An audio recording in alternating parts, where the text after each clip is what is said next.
So let's go on a movie date with us. पूरे दिन थक मरने के बाद भी हम नाइट शो के लिए निकल पड़े, जहाँ पे हमारा एक खिलाड़ी ऑलरेडी चित हो चुका था।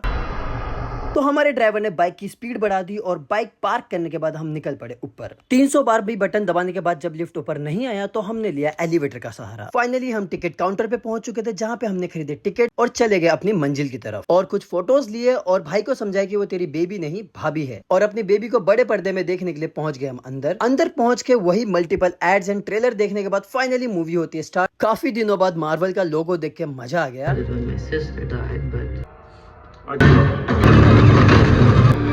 इंटरवल में कुछ खाने पीने का सामान लेने के लिए हम आ गए बाहर, जहाँ पे हमारी बहन का तो मन था कि सब कुछ ही खरीद लूं। दूर कोने में हम दोनों भाई सोचने लगे आखिर बिल कौन पे करने वाला है। बाद में हमें याद है कि यार हम तो पैसे ही नहीं लेके आए। बहन से पेमेंट करवाने के बाद हम चले गए वॉशरूम, बाहर आके अपना माल उठाए और निकल पड़े अंदर। पर इंटरवल अभी भी खत्म नहीं हुआ था तो हम बोर होने लगे, जहाँ पे हम कुछ भी करने लगे। फाइनली इंटरवल होता है खत्म।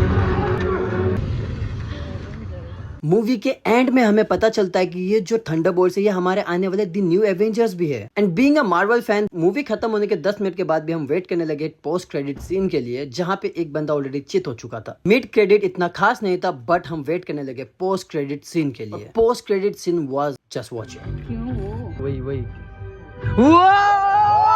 It was so amazing और I should say it was fantastic। Finally theatre होती है खाली, हम भी निकल जाते हैं बाहर। जिस लिफ्ट का बटन हमने आते समय दबाया था वो अब खुल चुका है, जिसमें हम होते हैं सवार। निकल जाते हैं पार्किंग की तरफ, अपनी बाइक निकाल के हम पहुंच जाते हैं घर। पर रास्ते में छोटू अपने दही के पैकेट हमसे छुपा रहा था, लेकिन उसका दही मचकाने के बाद मैं आ चुका था घर। और यहीं पे होती है हमारी व्लॉग खत्म। Bye bye.